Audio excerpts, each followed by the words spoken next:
Hi, everybody. My name's Billy. For those of you that don't know me, I play bass for the Waterstone Praise Team, or one of the bass players, anyway. Tonight, I want to share with you my story and my faith and journey and how Jesus saved my life. But to tell you how I got there, I have to take you a little bit back to the beginning. So, my parents split when I was about 4. My dad, biological, was not existent at all. Making me a child of a broken family made it a little tough, but it was me and my mom. My mom found a new person in her life. His name was Rusty. He was a good man, hardworking, but very much a disciplinarian, and ruled the house like an iron fist at times. He too had a son who would become my stepbrother. So I'm also a child of a blended family. I was raised in a church. My family was a church-going people. Church was mandatory and forced. So we had every week. At this point, I gave my life to Christ at a Billy Graham crusade.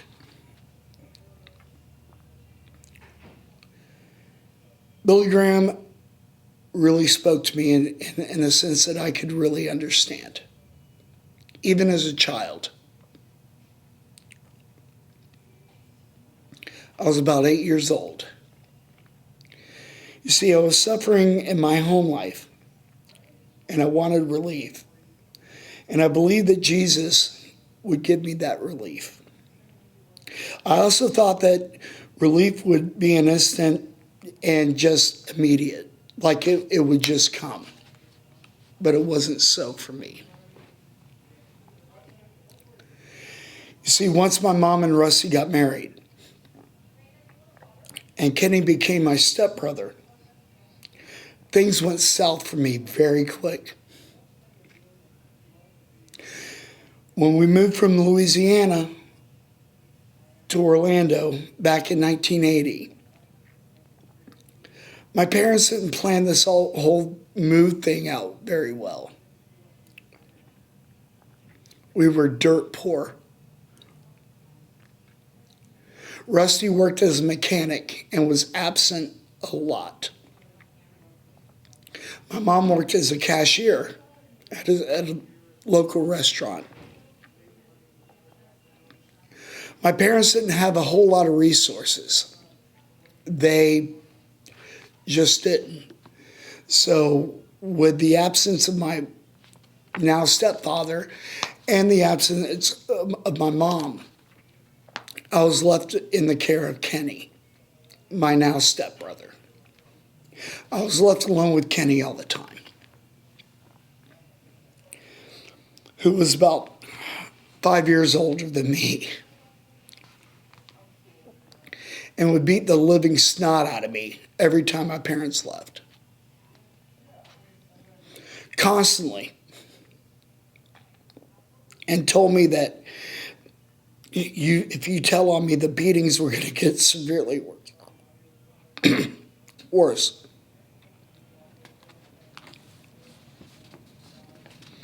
So I didn't say a word.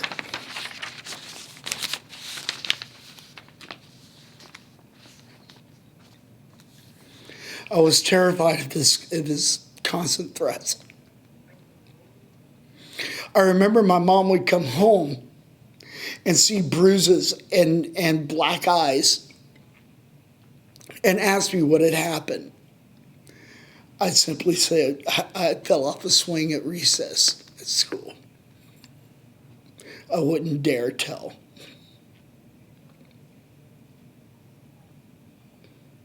At one point, it got so bad to where he broke my nose and blood just shot.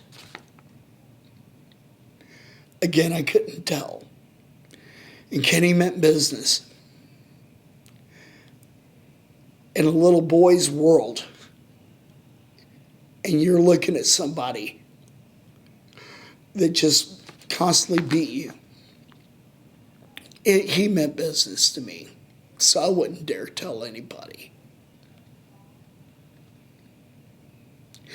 Kenny's torment also escalated. To cut down on water, we were forced to take showers together. And it was at that point that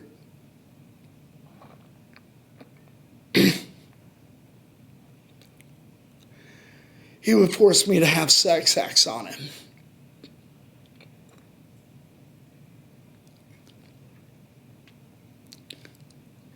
And being terrified of him already, he reminded me that if I told anybody that he was going to tell my mom and dad that I was gay and that I was the one that was performing it on him. And then the beatings got worse.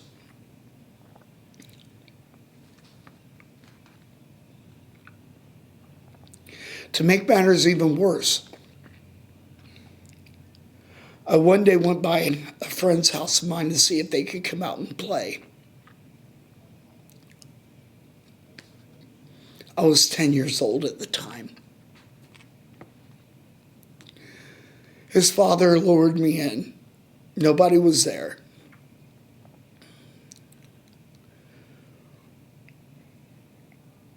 He had me walk into the room where there was already a pornographic movie on and proceeded to rape me. Violently.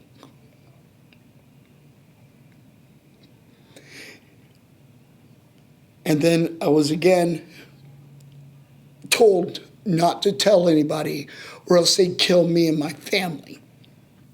To this day, I wonder if my friend was harboring that same secret that I harbored for so many years.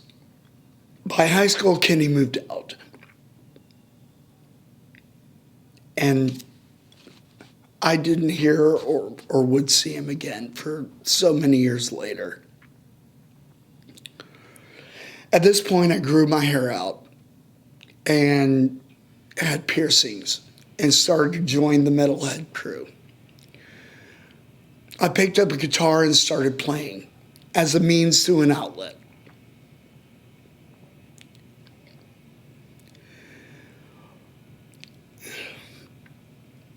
I started smoking pot, cigarettes, and started drinking heavily.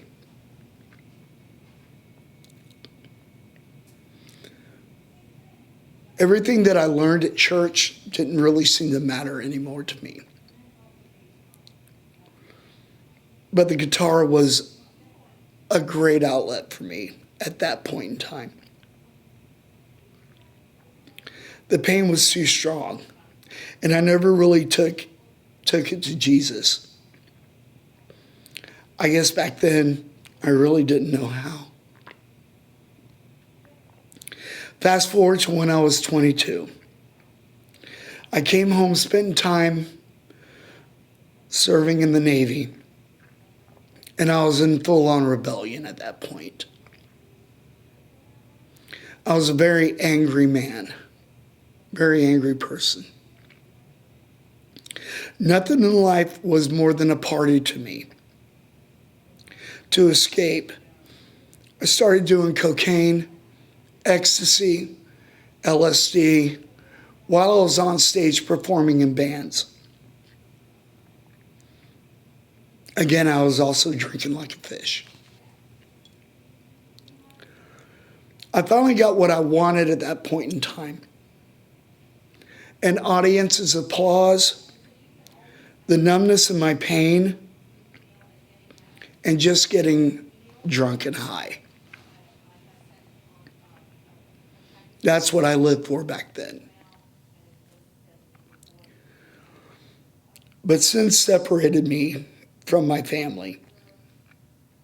One night, after being fired from my job, I stole my sister's car, passed out behind the wheel, and ran right through a bus stop at 3:30 in the morning. I remember waking up in the hospital all alone. My parents didn't even come to see me. My mom picked up the phone and asked me how I was doing. The crash even made the local news. But they weren't going to come and get me.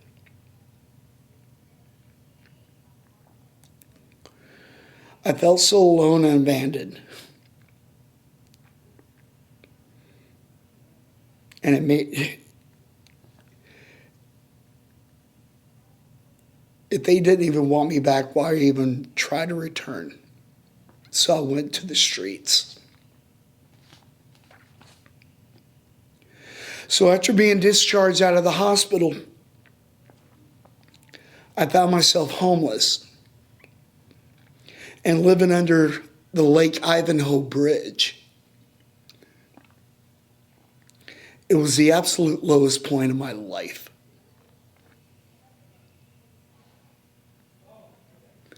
I may have felt alone at this time,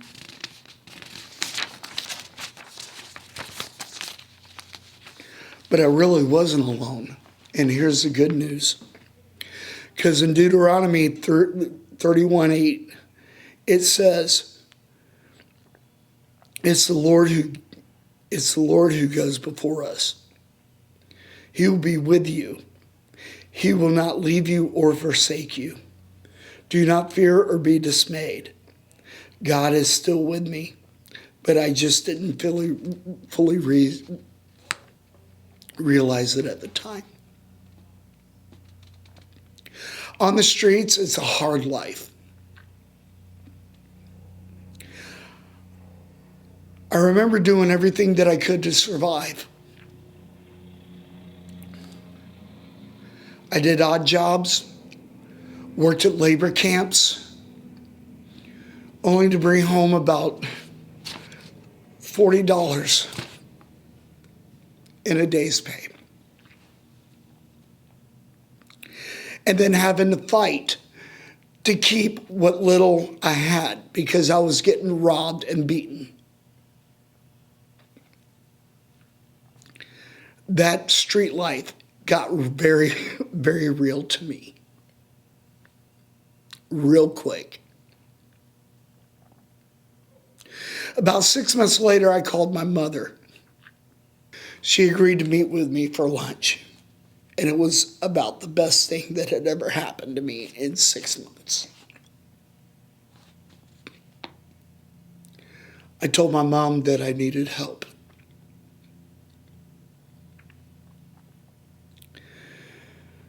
That Sunday we went to church. And one of her friends told me about a recovery program called Teen Challenge. This is where God provided me an opportunity to be discipled by godly men who understood addictions and struggles. It's also where I began to hear God's voice more clearly than ever. 2 Chronicles 30, verse 9 says, the Lord is your God. For the Lord your God is gracious and compassionate.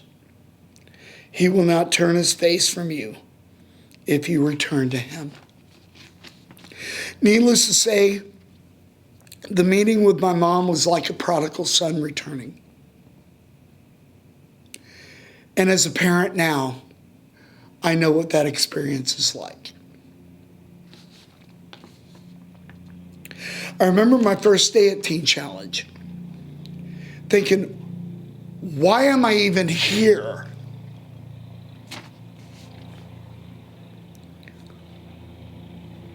I don't belong. But God's voice clearly spoke to me. I did belong there. It was at the first time that I heard his voice during the first praise and worship. I saw the praise and worship team on the platform. And being a musician myself, I wanted to be up there so bad.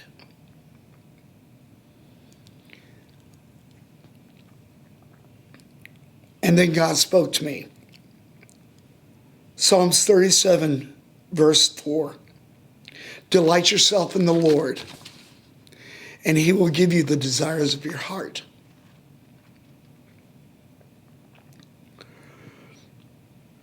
So I auditioned for the praise team. They were looking for a vocalist. Needless to say, I failed horribly. And there were many guitar players that were on campus that were far more skilled than I was.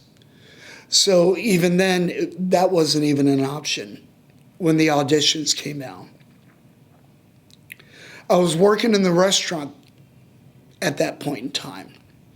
The worship leader came up to me and said, Bill, do you know how to play bass? I said, I don't have a clue. Says, you're going to learn. Show up at rehearsal tonight. All right, if you say so. So that's what I did. As a musician and being able to play guitar, I kind of knew where the notes were, but my rhythm was off. But I would get up every morning at 1 a.m. to practice and to play what I needed to play. I didn't even know the notes. I was a robotic bassist. They said here, here, here, and here. I didn't know anything other than that, but I learned. After I graduated from Teen Challenge, I went on to become their praise and worship leader. I never even knew that I could even do that. After Teen Challenge, my life seemed to be back on track. I had a great job. I was now drug and alcohol free and living on my own, and met the most amazing person in my life at that point, my wife, Lisa. Lisa had already had a son. He was 3 months old at the time. His name's Matthew, and the most amazing little boy you'd ever meet. His biological father abandoned him. And for the life of me, I couldn't imagine why on earth somebody would abandon a precious child like that. I fell in love with them both. And then I took on the responsibility of raising Matthew.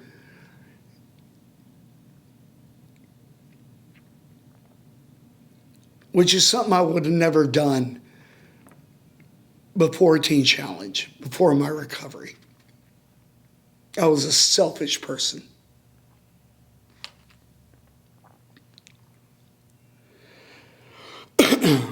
Which was the happiest day of my life. Lisa and I got married on February 7th, 2009. A few years later, we had a baby boy together.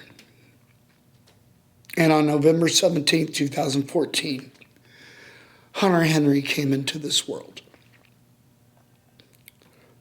There were many complications. And due to these complications, Lisa was hospitalized for 6 weeks before delivering Hunter. Life became very hectic for me at that point. At that point, I was working overnights. But thankfully, her hospital was 2 blocks away from where I worked.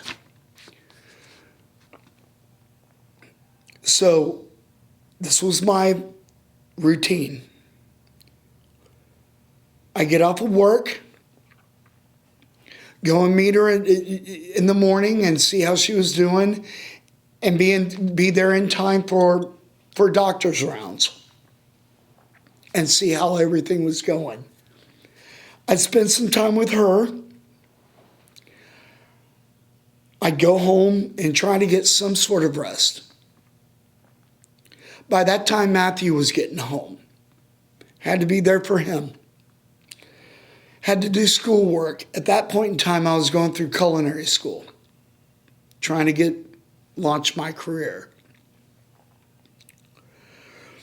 And then before school, I'd go back to the hospital to see her, and then go to school, and then go to work at midnight. Needless to say, I had a lot on my plate at that point. But I did it with no regrets. Nothing. That's something I had to do.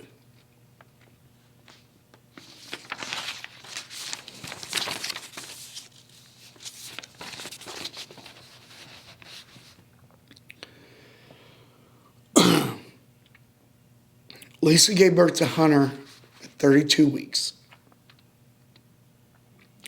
Needless to say, Hunter was very, very small and had a lot of challenges facing him. Literally, you could put his head right here and his feet dangling right there.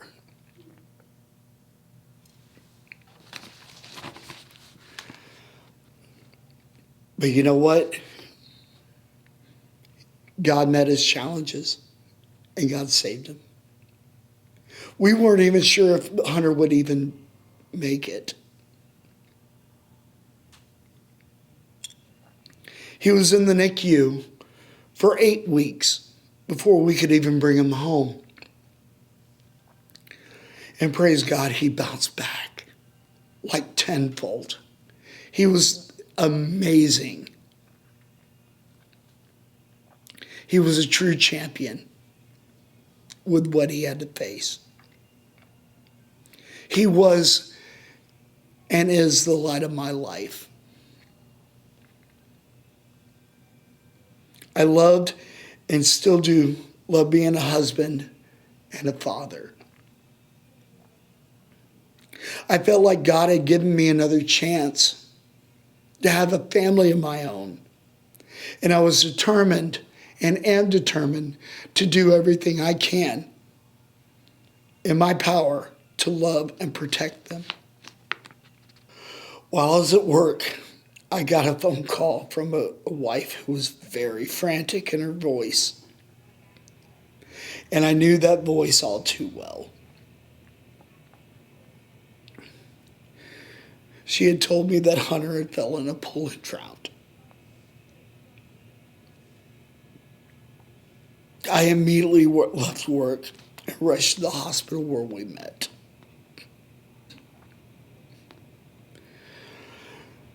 They were able to get a heartbeat going, but other than that, everything else was unresponsive.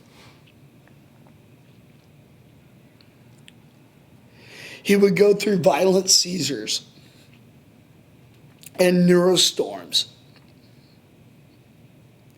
And I can't even begin to tell you the helpless feeling you have when you see your baby going through this. He was going through very violent seizures and neurostorms. The helpless feeling that you could possibly imagine was there. Seeing my baby go through all this and being helpless and not being able to stop it. They put him in an induced coma because the seizures were having an effect on his brain. His MRI came in, and there was intense swelling in his brain due to lack of oxygen. And it kept getting worse.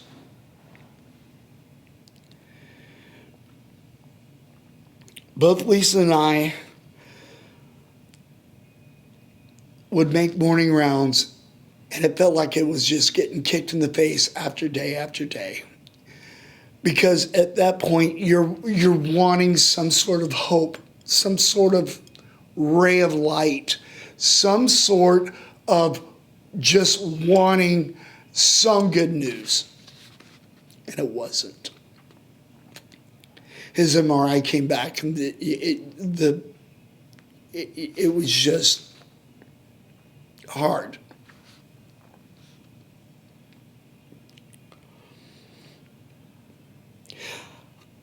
Being a realist that I am, I started to believe that maybe we weren't bringing Hunter back home. Lisa, on the other hand, was in total denial. Complete and total denial.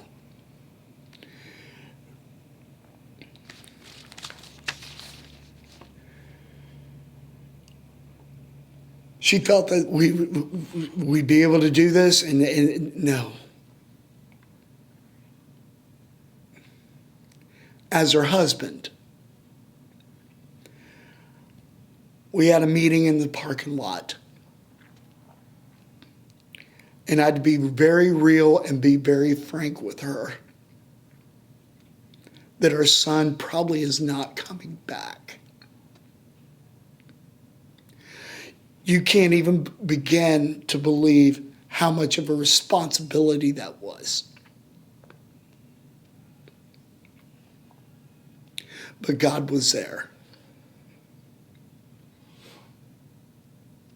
And even then, trying to have a talk with then an 11-year-old little boy that adored his little brother, and then trying to have that talk that his little brother is probably not coming back home. Me and Lisa made the decision to keep Matthew sheltered away from everything that was going on, because we felt that that was the right thing to do. We couldn't even wrap our heads around things. I don't expect a little boy to do so, especially about how Matthew loved his little brother.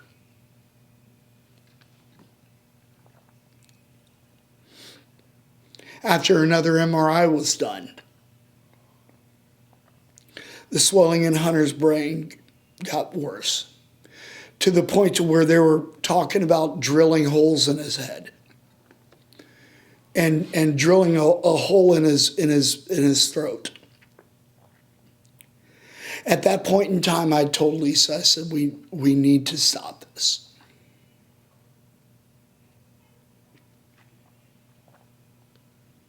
And so we did.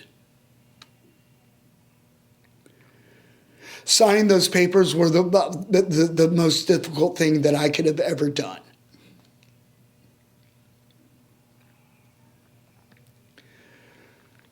The no resuscitation, everything, and donating his organs.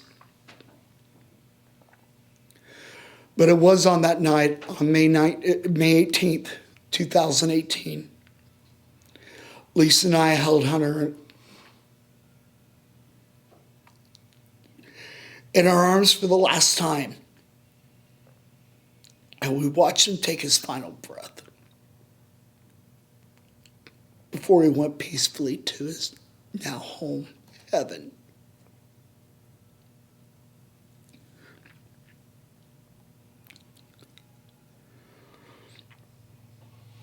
After losing my son, I was so angry, bitter, angry. Night after night, day after day, I had prayed for a miracle, and I never got it. Hunter never got it. I thought, Lord, why? Why? Some days I wouldn't even, I just could not even get out of my bed. So I began to believe my favorite lie of the enemy as a result of being hurt and vulnerable. I believe I was being punished for my past sins. I felt responsible in Hunter's death, as if God took him away because of my past rebellious.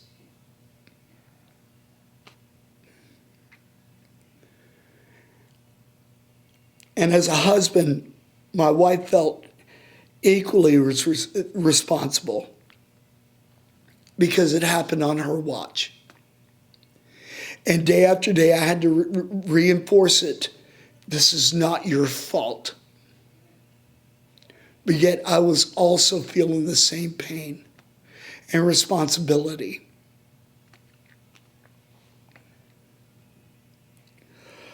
All this was too much for me. I started drinking heavily again, numbing my pain and the guilt that I felt. I felt like I was on a super intense roller coaster. And then the nightmares were just so intense that to this day, sometimes I struggle with that.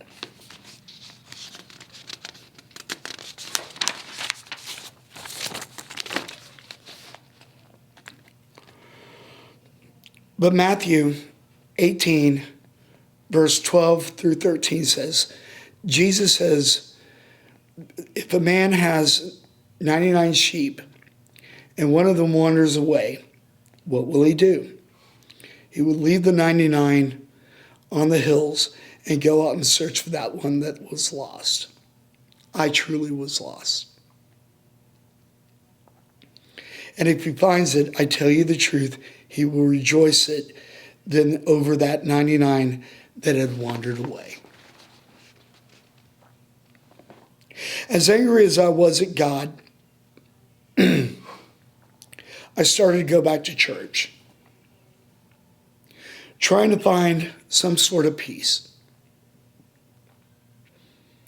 But I found out that people, and when you're dealing with that circumstance, and even if their hearts are in the right place, they can say the most asinine and hurtful things sometimes. How are you doing? How do you think I feel? I know exactly how you feel. No, you don't. So say, leave me alone. Please, just leave me alone. Until finally God spoke to me during a praise and worship service going on at Waterstone. And I hear that voice as clear as a bell. I have a place for you on the praise team at Waterstone Church. Again, I would go to my normal saying, no, you don't. But yes. I picked up my bass and started playing again. Something that I hadn't done in a long, long time. When you have a family that you're trying to support, some things matter more than others. And playing bass didn't matter to me with my family. But I started playing again. I asked Lisa, I said, think I need to be on the praise team. She then was going to church more than I was. Says, well, talk to Pastor Michael. I go, the dude with the nice hair? She goes, yeah, talk to him. He leads the worship. Had to throw that in.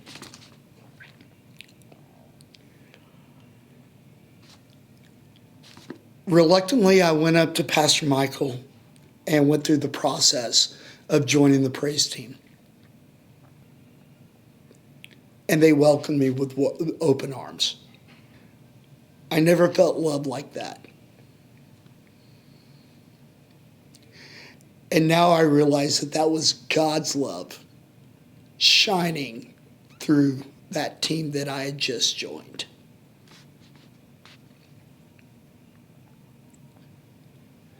Later on that year, I tried to commit suicide.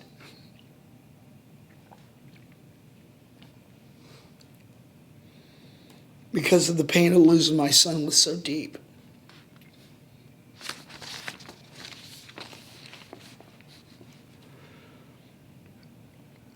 But through this church, and this is no way a sales pitch, through this church, God's love has just shined through this family. Both Pastor Mike and Pastor Ron have been such great mentors to me. I can say I've found a place in my calling on the worship team. It's incredible, and I thank God that I get to serve in this way. But God wasn't finished. I had other talents. Being a chef. Eventually, I felt led to approach Miss Hannah about helping out in the students' ministry and asking, what can I do? What can I do to help? She told me that she had been praying for somebody to help cook and serve dinners. And that's no easy task sometimes, I gotta tell you. She had been needing somebody for quite a while. God's timing is always perfect. So now I get to cook meals and serve in the student ministry. And it's really important because every time I serve those students' meals, it brings me back to when I was on the streets and didn't know quite where my next meal was going to come from. And knowing, I don't know their story, but every time I served a meal to a student, it's like, I don't know when they've eaten last.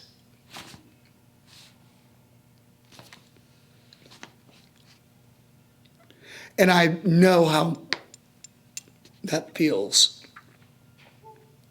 But God never wastes the hurt. And God never wastes the moment.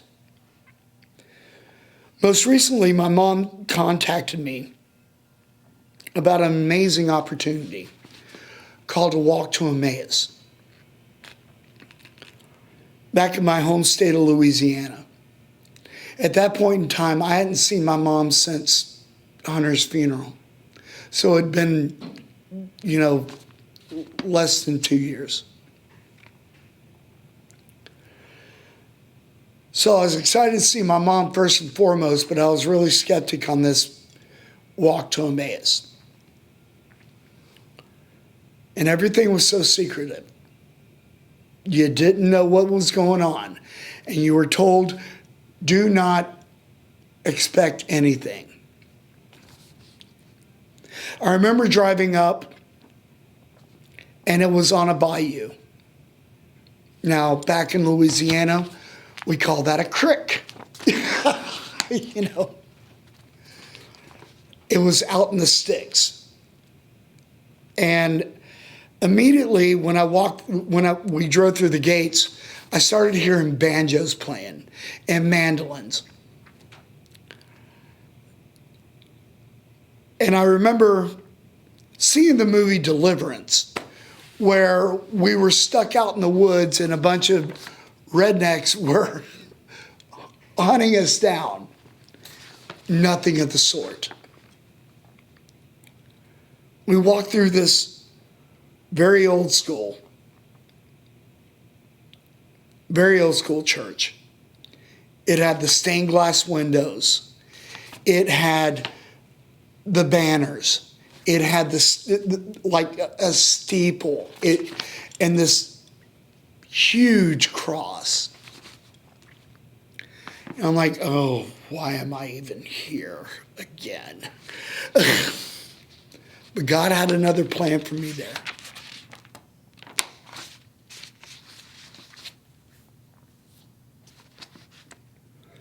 Through that walk, God restored my heart. I gave all my heartache, bitterness, anger at God, anger at people that had took advantage of me. And I just surrendered. I just surrendered.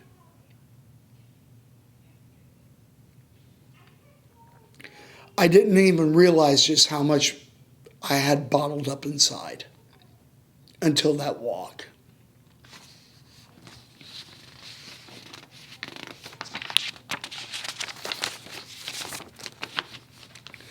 Jeremiah 29:11 helps me look forward to the rest of my journey, even though it won't be easy.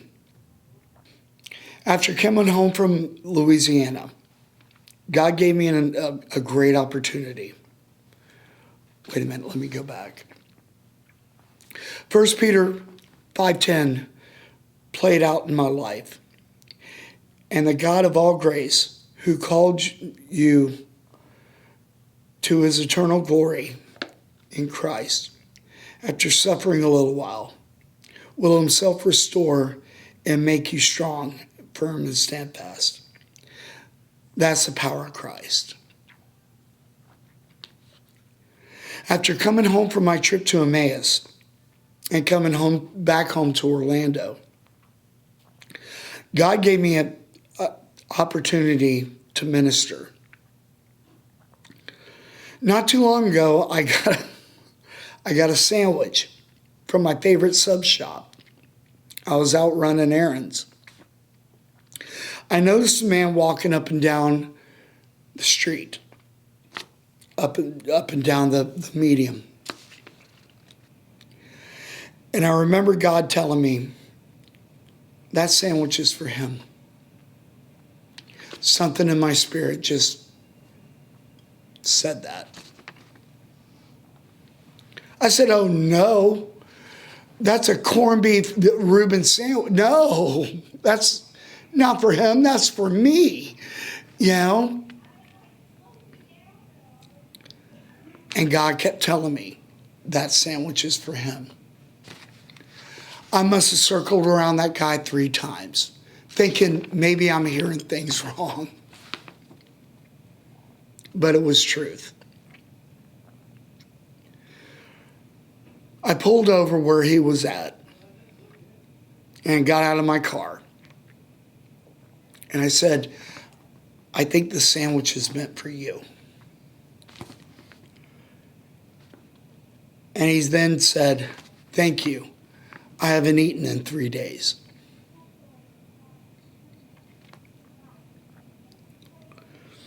I could tell he was a meth addict. I saw the tracks in his arms, and being out on the streets, I know what to look for, and especially being in Teen Challenge. Having been homeless, I knew exactly what they were. I've seen it many times before. I found out his name was Joshua, and I encouraged him that he could have a different life. And it was there that we prayed together. Eventually, he agreed to go with me to a Hope Clinic. I took Joshua there, and suddenly he began to backpedal, arguing with me about going inside. But finally, he went inside. And as I drove off, I felt a deep peace. And to this day, Joshua is in a recovery program. God had used me to plant a seed of hope and to love and to put love into this man. Who knows what will water them? Who knows what God will do from here? But I know God loves this man very much as he loves me.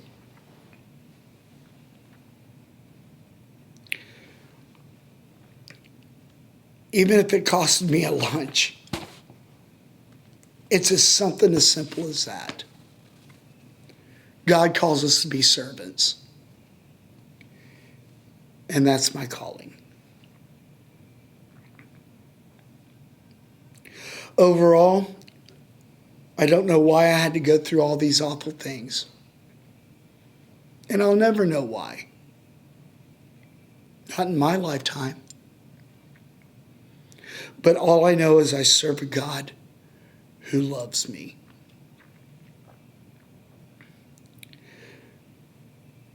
I may not understand why things happened this way.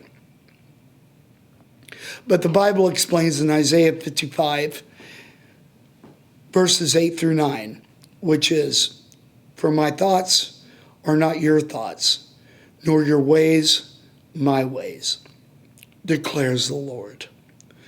For as the heavens are higher than the earth, so are my ways higher than your ways, and my thoughts than your thoughts." That's truth. God will meet you where you're at, and you don't need to be afraid to accept him. Accepting him has made all the difference in me. It's what helps you. It's what's helped me be a husband to Lisa, be a father to Matthew, that I need to be. One thing I do keep growing is that I rely on praise and worship. I play along with my guitar, and I always feel God is feeding my spirit. Whether it be on the platform, whether it be watching, that's a deep richness in me that God meets me where I am at. Hearing the messages each week and taking notes has helped me grow as a Christian. Do I have a long way to go? Oh, of course I do. You can ask my wife that. But don't we all? But I'm excited about the person that God has made me into and what he's brought me out of and how I can help other people.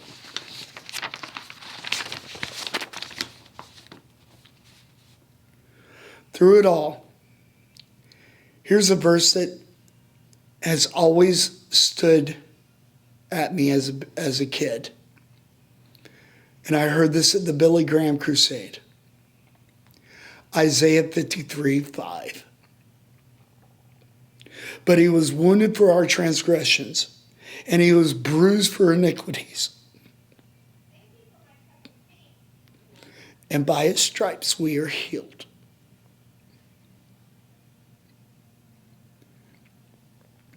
I guess growing up in a church, we always have our verses. The most notorious is John 3:16. but mine is Isaiah 53:5. Thank you for letting me share this.